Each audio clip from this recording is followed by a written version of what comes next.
Hi, everybody. Mitch Tanenbaum here. Thanks for joining me today. This is the security news update for January 29th, 2023. In the Security and Privacy Alerts Department, we have ever wonder why people don't trust the government with their information. We have a lot of evidence for why that is not necessarily the best strategy, not because the government is evil, but because they seem to have a hard time keeping track of things. Most recently, there's this thing called the no-fly list, which apparently has something like 1.5 million names on it, and it's supposed to be sensitive, and you're not supposed to distribute it. But apparently, a regional airline put it out on the internet along with a bunch of other stuff that's also sensitive. Didn't bother to password protect it because, after all, passwords are a pain to use. And someone downloaded, maybe a lot of someone's downloaded. Now the so-called secret no-fly list is not so secret anymore. The downside of this for the government, and we'll see where this goes, is historically when people have tried to file suit against the government, uh, claiming that they're on the no-fly list for no good reason, the government said, "Well, gee, we can't share the no-fly list with you because it's secret." And the court said, "Well, how do you know you're on the no-fly list?" And people say, "Well, I think I am." And the court dismisses the lawsuit. Well, now the no-fly list is not secret anymore, then that defense is not going to work so good. So we shall see. I would expect the number of lawsuits to be filed as a result of this, mostly against the government. And I'm sure the government's not terribly happy with that airline who leaked it, but that's a different issue. Uh, Also on the security alerts department, we complain a lot about how quickly we're required to report breaches to the government, and in some sense that's fair, right? But the government is not looking for, gee, we know exactly what happened, and here's the culprits, and we're going to hand it to you on a sort of. But I just want to know, hey, we got a problem, and we're investigating it, so the government can keep it on their radar at that point. Well, apparently, the government technically has had a rule in place for 5 years, all through the Trump administration, and actually into the Obama administration before it, for the executive branch to require reporting breaches much more quickly. But the rules have never been particularly codified by anybody. The Veterans Administration decided that they were going to go off and be the first here, and I'm guessing that others will follow behind it. They publish regulations in the Federal Register this week that requires uh, businesses that do business with the VA to notify the VA within 1 hour, 60 minutes of a security incident. And there's some rules about what is a security incident, what's not, but the whole point is 60 minutes. On top of that, it says that contractors will be required to pay liquidated damages according to a standard that they've developed.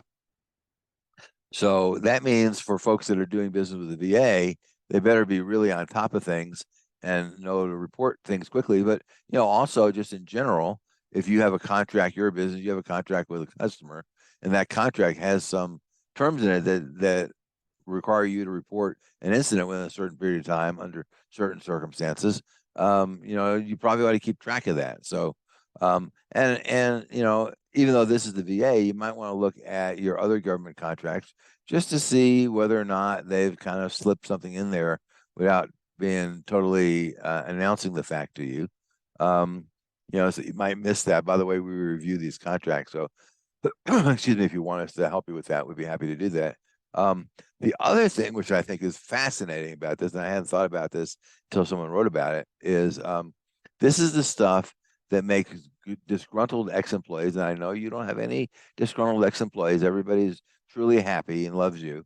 File a suit under the False Claims Act, because remember, if the government sues you for $1 million under the False Claims Act, the person who turned you in gets up to a third of that. So that might be a way, to get even with an employer that they don't like. But just consider that. In the reference department, and this really applies mostly to defense contractors, but it's applicable to other people too, I suspect. Security vendor Cybersecurity did a survey. and it's based on self-reporting, but the data is kind of inconsistent, interesting. And not that I blame Cybersheath for it, it's the people who are responding. Like, for example, and this is again with compliance with the DoD standards, 71% of the people said they were in compliance with the DoD standards, but only 60% claimed that they have a system security plan. Well, the one of the literally critical failures in compliance with the DoD is no system security plan is an immediate fail. So how do we have an 11-point distinction between people who claim that they have an SSP and people who claim they're in compliance? More importantly, again, 71% said they were compliant, but the average compliance score is negative 23. That's out of a total of 110. You can go from like minus 213 to positive 110. So if you would think that if somebody is compliant, their score would be 110, right? I mean, that's kind of my definition of compliant. You meet all the requirements. But the average score is negative 23. So that tells me that people have an interesting definition of being compliant. And we'll see that when CMMC comes out and when they start getting third parties in there to certify you. It's going to be, I think, it's going to be a bit of a bloodbath for folks who are lying to themselves about being compliant when they're not really. In the software and hardware to check out department, we have ChatGPT. Obviously, everybody seems to be enamored with this. Sounds like a pretty good piece of software. People are using it for everything. Bad guys are using it. Good guys are using it. So, that's to be expected. But right now, OpenAI is giving away for free. And they're doing that, I think, not nefariously, because one more time, when something is free, you are the product. And they're trying to get more test cases through the system so they can train the AI. But apparently the plan is to charge about $500 or $600 a year for the service once they kind of get it more mature. Now, from my perspective, that's probably not terrible. And the reason why it's not terrible is, we've kind of we vacillate, as an organization, right? We go off and say, gee, we don't want to be the product like Facebook and Twitter, where we're the product because it's free and they're stealing all our data. On the other hand, we say we don't want to pay for it. So, here's an example of something which is, pretty useful, I think, for a lot of people, and you're going to have to pay for it. And is that bad, or is that start shifting the conversation that people have about, well, everything on the internet is free? And that's not true. I mean, what that does is it forces people to become devious in terms of how they're going to make money because, you don't want to pay for it. So it'll be interesting to see what happens there. In the legislative and legal arena, the hacker who allegedly stole information on every citizen of Austria by breaking into government database also stole data on folks from Great Britain, China, Colombia, Thailand, and the Netherlands. I'm not exactly sure how he picked those countries. Perhaps it's just those are the ones with the worst security. He sold the data, but he only made $500,000 supposedly. So obviously he's not very much of a businessman. And now he's been arrested. And, perhaps maybe when he's in prison, he can take some classes on finance or economics or something, because clearly he did not understand what he was doing. Going back under education, I think this is fascinating. There is use of AI in medical research, which makes a lot of sense, right? There's a company called AlphaFold that has an AI-based genetic structure database. And then there's an AI-powered drug discovery platform and a bunch of other AI tools. And what they did is they married all these things together, and they figured out that here's a potential drug that could be used to treat a very prominent form of liver cancer, which is almost impossible to treat right now. The survival rate is very, very low. And this could be used, this form of AI and set of tools and process and stuff could be used for looking for a bunch of other treatment goals. What the researchers said was that if they had done it the traditional way, it would have taken them years to come up with this association. And instead, the AI came up with it in about 30 days. So assuming this pans out and it's useful for other illnesses, that could be a real game changer, I think. And next in the breaches department, we always have breaches every week. Sorry.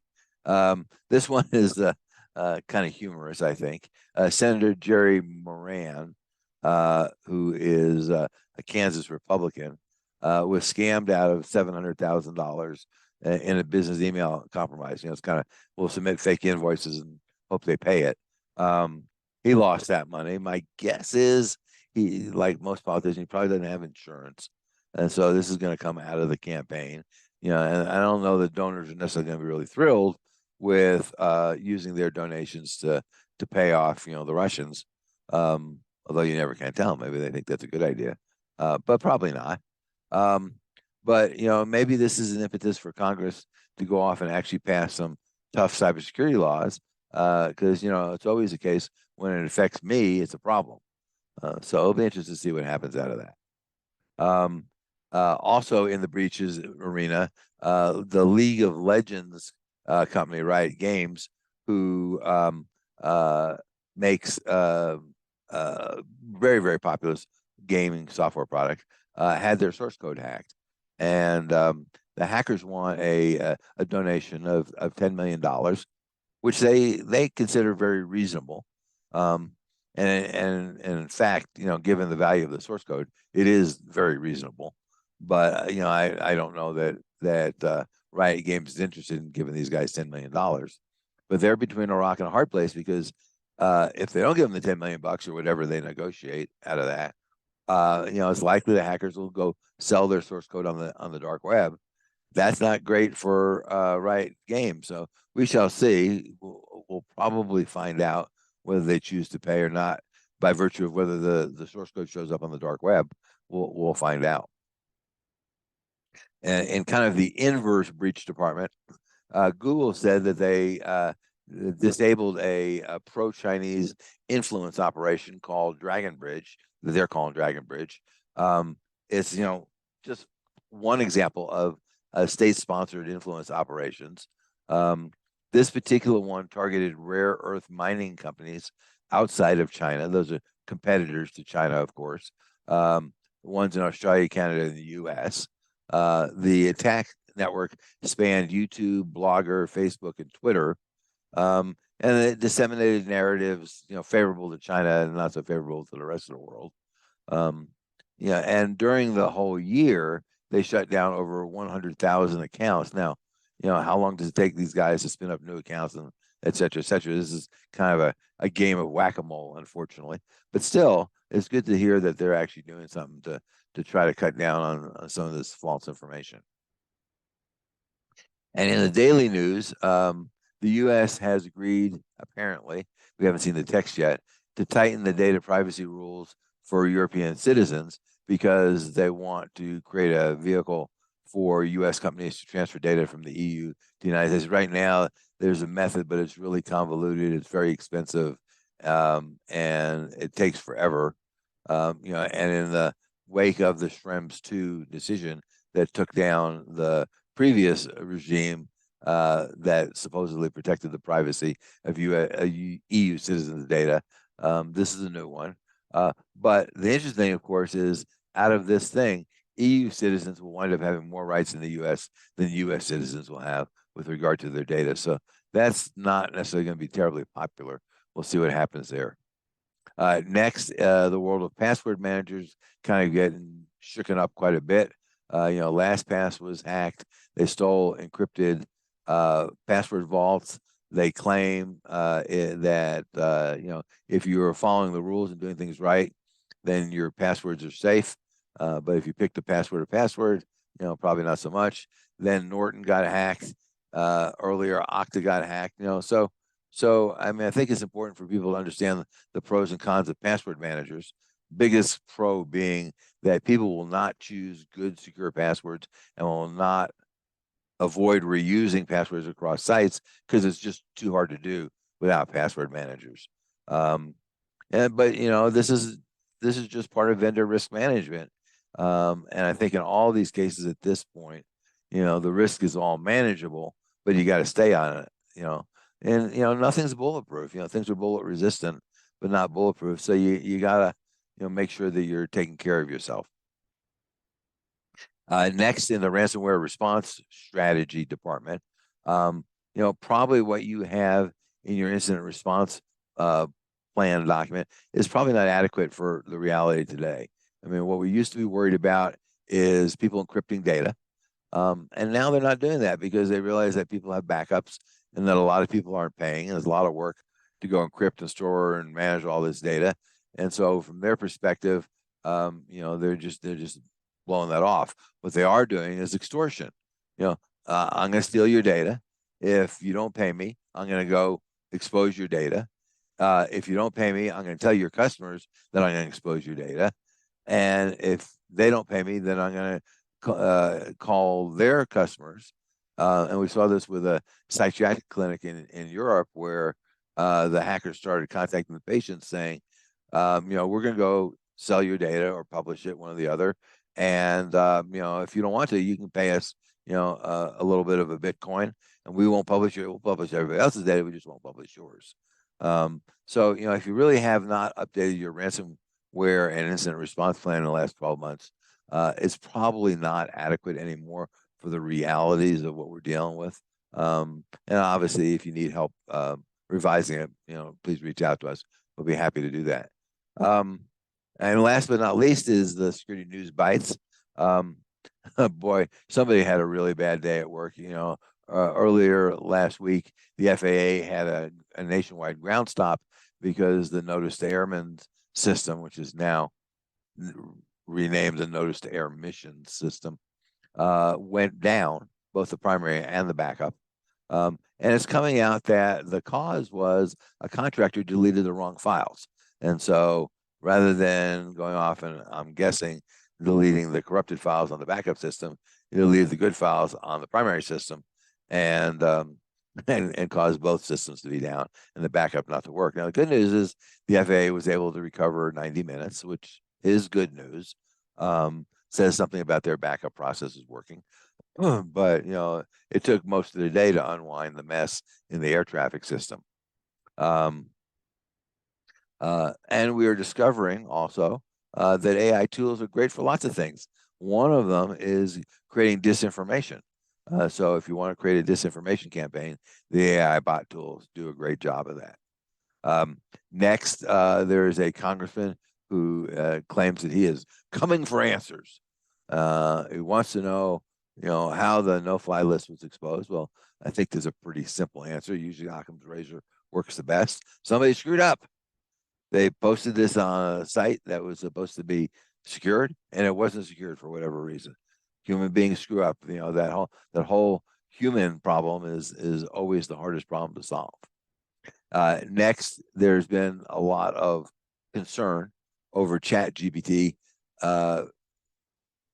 creating people using it to go create papers which are supposed to be unique.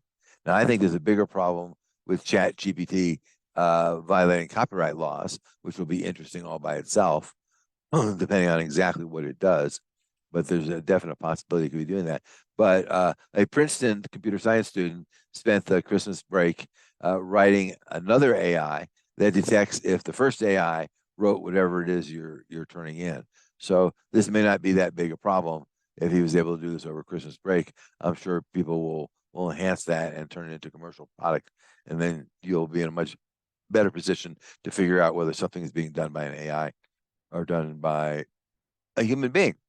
And lastly, people said that you can't get rich in the cryptocurrency business, and the price of cryptocurrency these days probably indicates that there might be some truth to that. But there's at least one person who got rich over that, and she is known as the Crypto Queen. She is now a fugitive. She got on an airplane and disappeared several years ago. She is now on the FBI's 10 most wanted person list. And she bilked investors out of this new crypto thing that she was, peddling. She bilked investors out of $4 billion, and they didn't get even a penny of that back. So, that's a lot of money, and she's off on the beach somewhere enjoying herself. So, you can get rich in the crypto business, just not by buying and selling crypto. With that, that's all we have for today. As always, please reach out to us if you have questions or concerns. And until next time, stay safe. Turnkey Cybersecurity and Privacy Solutions offers the complete cybersecurity program for small to medium-sized businesses. They include everything needed to secure your business and meet compliance requirements. Visit our website at turnkeycybersecurityandprivacysolutions.com to learn more.